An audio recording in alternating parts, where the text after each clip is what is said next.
అందరికీ నమస్కారం. Jamie Prem's YouTube ఛానల్కి స్వాగతం. అలనాటి ఆణిముత్యాల కార్యక్రమంలో ఈరోజు 9 కేంద్రాల్లో 10 రోజులు అంటే 100 రోజులు అంటే 10 కేంద్రాలు యాక్చువల్గా 10 కేంద్రాల్లో 100 రోజులు ప్రదర్శింపబడి ఉత్తమ రెండవ చిత్రంగా ఆనాడు రజిత పథకం నంది అవార్డు అందుకున్న చిత్రం విశ్వవిఖ్యాత నట సార్వభౌమ వీరోచితంగా నటించినటువంటి గొప్ప పౌరాణిక చిత్రం శ్రీకృష్ణ పాండవీయం. అందులో పాట స్వాగతం కురు సార్వభౌమ అనే పాట.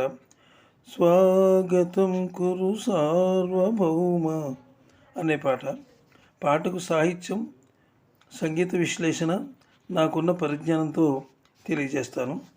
ఈ వీడియో పూర్తిగా చూడండి. ఆసక్తికరమైన అంశాలన్నీ కూడా చివరిలోనే ఉన్నాయి. మీకు నచ్చితే ఒక లైక్ ఇచ్చి సబ్స్క్రైబ్ చేసి మీ మిత్రులకు అందరికీ షేర్ చేయండి. మిత్రులకు షేర్ చేయడం వల్ల మాకు కొంత ఉపయోగం ఉంటుంది. ఇక వీడియోలోకి వెళ్దాం. ఈ పాటను జ్ఞానపీఠ అవార్డు గ్రహీత విశ్వంబర్ కావ్య సృష్టికర్త అయిన డాక్టర్ సి నారాయణ రెడ్డి గారు రాశారు. అలాగే సంగీతం విషయానికి వస్తే టీవీ రాజు గారు అద్భుతమైన బాణీలు కట్టారు. ఈ పాటకు టీవీ రాజు గారు ఎన్టీ రామారావు ఆస్థాన సంగీత దర్శకుడు అని చెప్పవచ్చు. ఆయన సినిమాలన్నీ ఆయనే చేశారు. ఇక ఆయన సంగీత దర్శకుల నేతృత్వంలో ఎన్నో మధురమైన గీతాలు వచ్చాయి. చాలా అద్భుతమైన సంగీత దర్శకుడు ఆయన.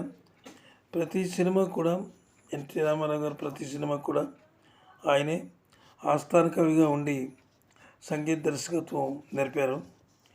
ఈ పాటకు ఆయన ఎన్నుకున్నటువంటి రాగం ఏమిటంటే హంసధ్వని రాగం.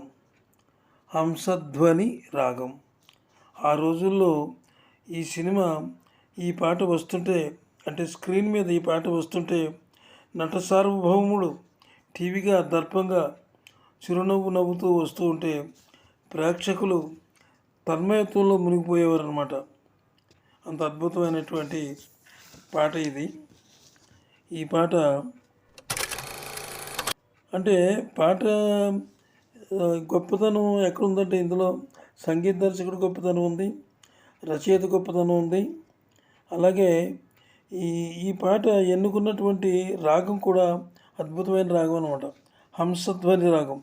ఈ రాగం రాజులన్నింటిలో రాజు లాంటి రాగం, రారాజుల లాంటి రాగం అన్నమాట ఇది.